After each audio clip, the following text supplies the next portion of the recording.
Hello, it's your friendly neighborhood advisor here, Alexander Quinn, and today I'm going to be telling you about the most reliable ways to make $1 million. All right, so first, if you currently have a career job where you are able to contribute to a 401k, a lot of times they will match the amount that you put in. Sometimes there's a cap or a vesting. Vesting just means you have to work there for a certain amount of time to be able to keep the amount that they match. 401k is basically just a fund that kind of is slightly locked.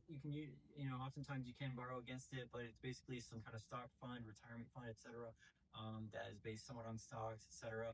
And it accrues interest from investing in stocks over time, and then when you're ready for retirement, it comes out and it gets added to your Social Security, retirement fund, etc.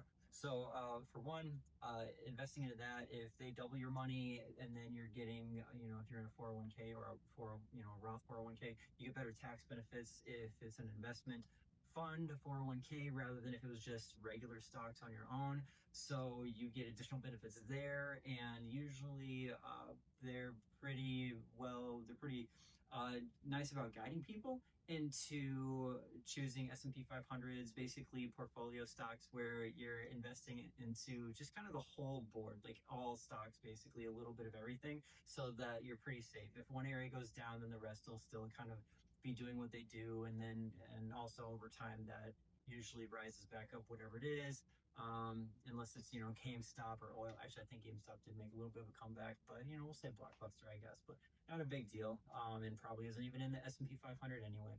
So one way is just 401k and investing as much into that as you can, because it does add up, which ties into number two. Number two is if you don't have a 401k, or if you've maxed it out, because I think there's a limit on how much you can put into it typically. Then the next thing that you want to do, or the next reliable way to make $1 million, is actually to save up. If you saved up $1.50 a day in an S&P 500, basically the same thing as a 401k, except it's not a 401k. There's no limit on it. You're just basically investing in stocks, a stock portfolio. If you do that with an S&P 500 or a S&P small cap fund, then you typically, historically, over time, they make about 10 to 12% per year. Small cap makes actually more, and there's just ups and downs that you have to go through. But even if you invested at some of the worst times, like the Great Depression, then over time you would end up coming out just fine, as long as you left your funds in there for about 10 years. So if you leave your funds in there long term, you end up being just fine no matter what happens. In fact, through COVID, the top companies did even better than usual. So you actually would do even better in some situations where the rest of the economy is just kind of failing. So now, how much do you need to invest there to get to $1 million? To make sure that this isn't clickbait, etc. So for one, if you invested $1.50 every day for 50 years, then you would have $1 million. Why is that important? Because the amount you actually put in would be less than, it would not be anywhere close to that amount. For example, if you did it all at once, let's say you invested $8,518 today, and then you waited 50 years, then you would have $1 million in your bank account, and that is a lot more than $8,500. And so now, of course, you probably don't have that much, but you probably could spare about 50 a day, or even if you can't, you can try to get close to that. So at that time, you have 600,000 or something close. But every dollar you put in today is going to be 10 times more in 50 years. So actually, in 50 years, it's going to be 8, 16. It's going to be closer to 20 times more. So $1 becomes $20, and if you have $100, just put it in there and leave it there, and it's going to be $2,000 at that time. So run, save it now, put it in there. Anyway, so that is another way, is you just kind of invest, $1.50 a day into yourself, into your future, into your future fund, into your investment. If you don't have a 401k that you can rely on, or if you've maxed that out. So the third way is going to be, I'd say, probably if you go into real estate, if you look up how to do the BRRRR method: buy, rehab, refinance, rent. I forget what I do for the fifth step, and then repeat. But I have another step in there that I'm blanking on at the moment.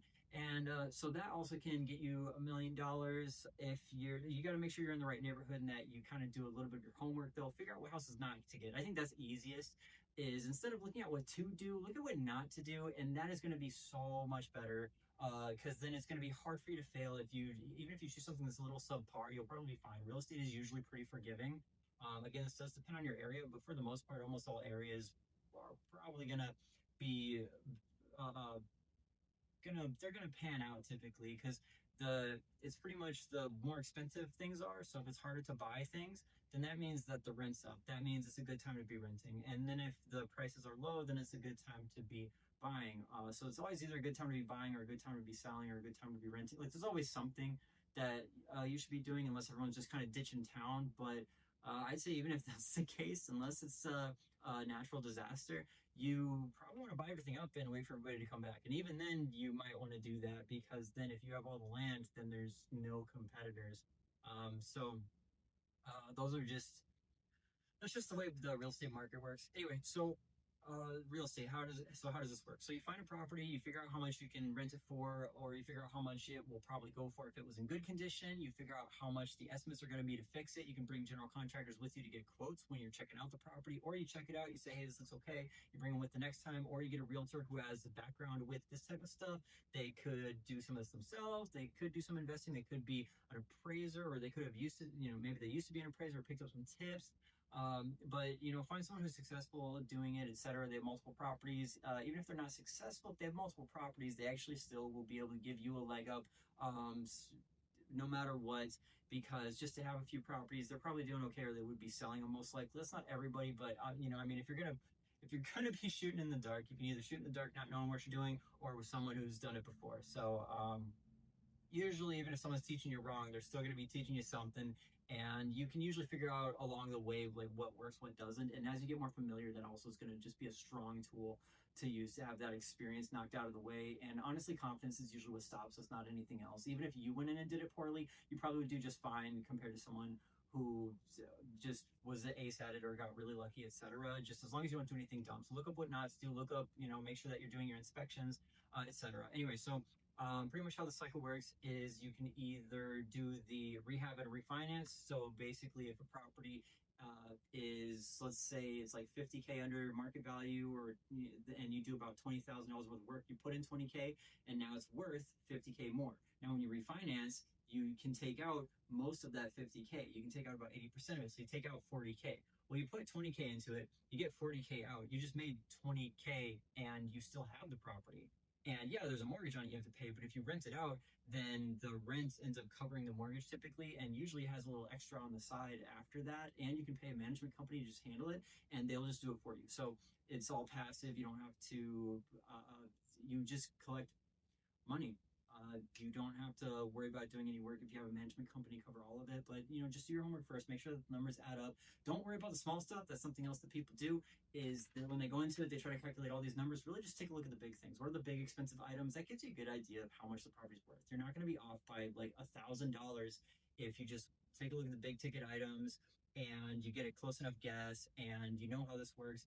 Then all this other stuff over here, just kind of guess at, and what are the chances that you're $1,000 off? And if you're $1,000 off, flip a coin, because maybe it's going to go the other direction. And if you do this 5 times, or if you keep doing it, if you do it a few times, then it's going to kind of balance out and pan out in the end. But again, there's just slim chances anyway that you'll be off by 1,000 if you focus on the big ticket items. So just look at that, focus, the 80-20 rule, I guess. 20% of decisions make 80% of the results. And not even that, honestly. You could really just focus on like the 3 big ticket items for figuring out what the rent's going to be, for figuring out how much it's going to cost to repair something, whether or not you're going to get the money back out of it, etc. And just pay attention to the main core, like 3 to 5 rules for everything on how to determine what the price is probably going to go for, etc. And again, you'll probably be close enough.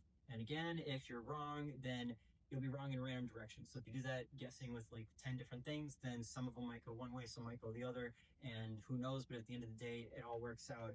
Even in a worst case scenario, it usually still works out pretty well. Just don't do the important mistakes. Avoid those. All right. Anyway, I hope this helps somebody out there. You all have a wonderful day.